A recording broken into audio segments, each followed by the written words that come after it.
৭০ কাঠা জমির উপর নির্মাণ করা হয়েছে বিশাল গরুর খামার।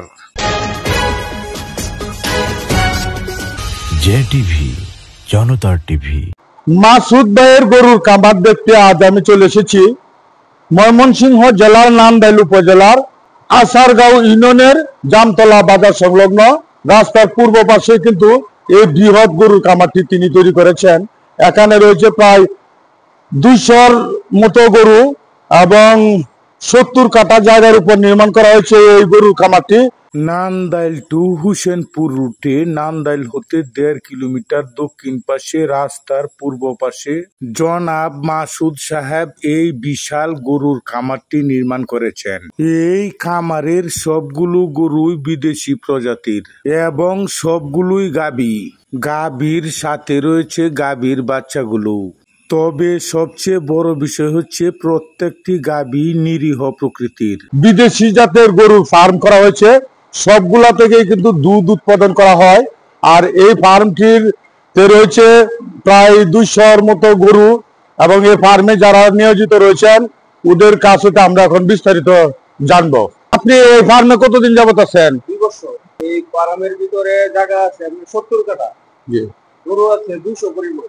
এখানে কয় জাতের গরু আছে? 4 জাতের গরু আছে। ফার্মের বয়স কতদিন? ফার্মের বয়স এই 4-5 বছর হবে। আপনারা কি প্রথম ছোট বাছুর দিয়ে শুরু করেছিলেন না বড় গাভী দিয়ে? বড় গাভী দিয়ে শুরু করেছিল, অন্য বিভিন্ন জায়গা থেকে কিনে আনিয়ে সংগ্রহ করছে এবং কি বাছুরের থেকেও গাভী হয়েছে। আচ্ছা, এই যে বর্তমানে কয়টা গাভী আছে? বর্তমানে আমাদের 34টা গাভী আছে। 34টা গাভী হতে প্রতিদিন কত লিটার দুধ আপনারা পান? এই 480, 90, 95, 500 লিটার। আচ্ছা, তার মানে এক একটা গাভী থেকে কত কেজি হবে? এটা আমাদের 3 বেলা গিরাইলে 35টা আছে, 20টা আছে, 25টা আছে। মানে একটা গাভী 35 কেজি? 35 কেজি আছে। মানে এটা কয়বারে দোয়ান? 3 বার। 3 বার। কখন?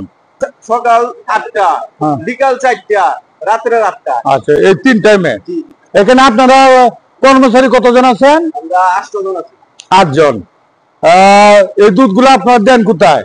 এই নান্দাইল বাজারে বিক্রি হয়, কিশোরগঞ্জ, মাইজবাগদা।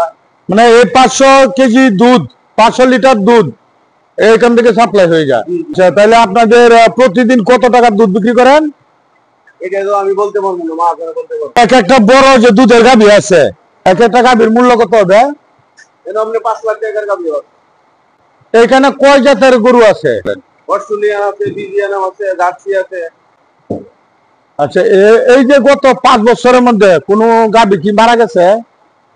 গাভী তো মরে গেছে, রোজার মধ্যে একটা গাভী মারা গেছে। কিভাবে? এটা আপনার বাচ্চা খালাস হইয়া এই 15-20 মিনিট পরে মারা গেছে। প্রতিদিনই ডাক্তার। 34টা গাভী থেকে প্রতিদিন 3 বার দুধ দোহন করেন। আর দুধ দোহন করেন কিভাবে? হাত দিয়া। হাত দিয়ে 34টা পারা যায়? এমনি তো দুধ দোহন করার জন্য যে মেশিন আছে এগুলো ব্যবহার করে না?